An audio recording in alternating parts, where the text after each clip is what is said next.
Assalamualaikum warahmatullahi wabarakatuh, seluruh bangsa dan senair. Jumpa lagi di channel Jagat Lobitu. Semoga dalam keadaan sehat, tak karang satu apa. Rahmah barokah salam Allah curahkan untuk kita semuanya.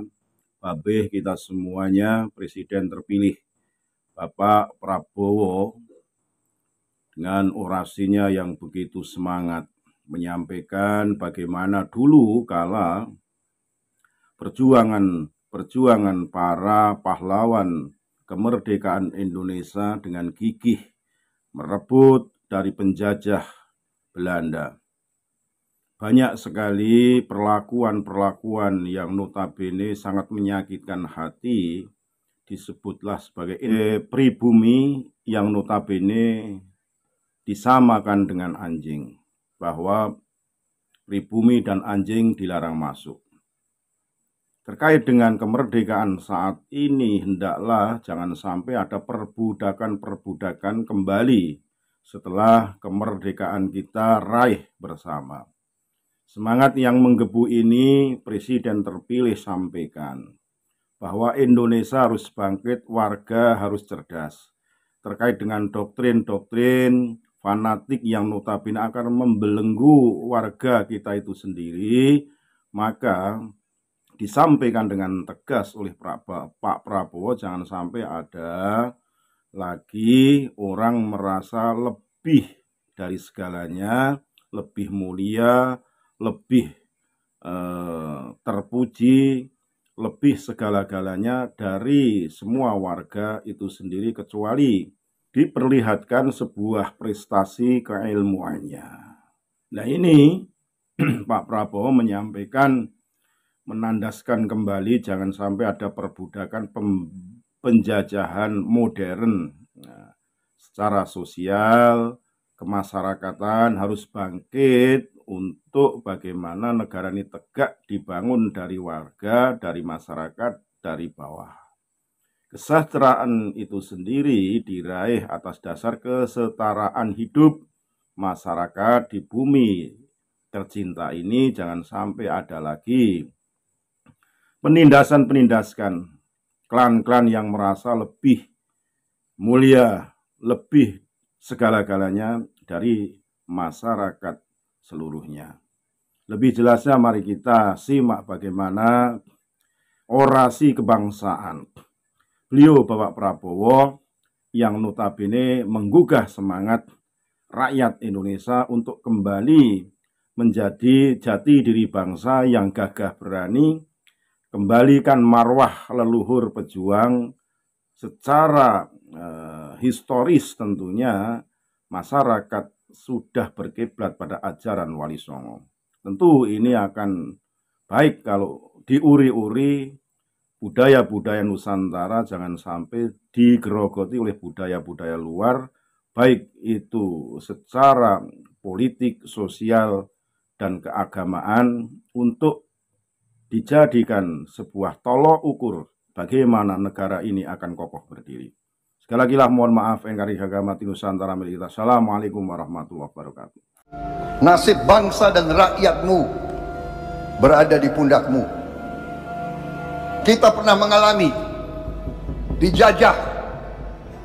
Waktu kita dijajah, negara itu adalah negara imperialis berdasarkan rasialisme. Di atas kulit putih, di tengah-tengah bangsa asing Asia Timur yang disebut Fremde Oosterlingen. Baru kita pribumi golongan paling bawah yang mereka sebut inlander pribumi.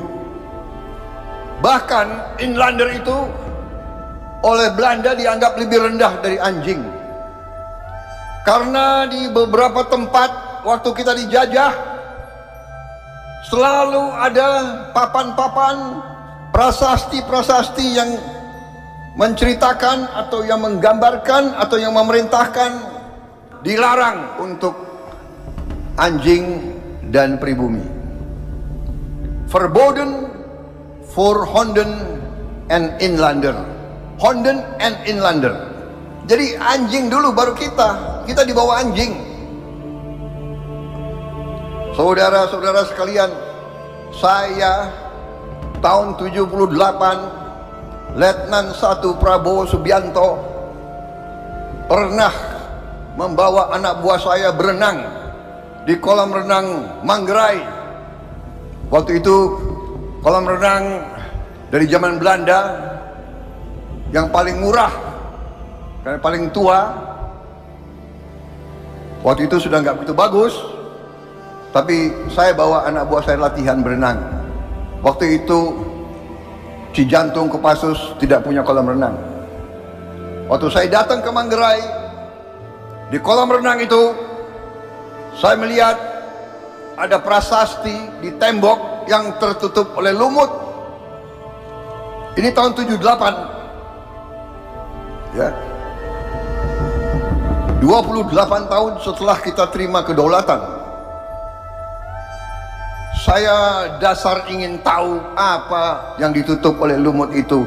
Saya bersihkan itu lumut dan saya ketemu tulisan Verboden for Honden and Inlander. Bayangkan tahun 78. Karena saya marah dan dongkol, saya suruh bongkar itu. Saya sadar sekarang saya salah. Harusnya jangan dibongkar, jangan dibuang, harus disimpan sebagai bukti untuk kalian semua. Kita bangsa Indonesia pernah dinilai lebih rendah dari anjing. Hai anak-anakku, kau penerus bangsa kita, tapi saya tidak yakin kau mengerti dan kau faham betapa bapak-bapak kita, mungkin kakek-kakekmu, nenek moyang kita, betapa nenek moyang kita harus merebut kemerdekaan, harus perang, harus berdarah, harus melihat saudara-saudaranya dibunuh supaya kau bisa hidup dengan baik.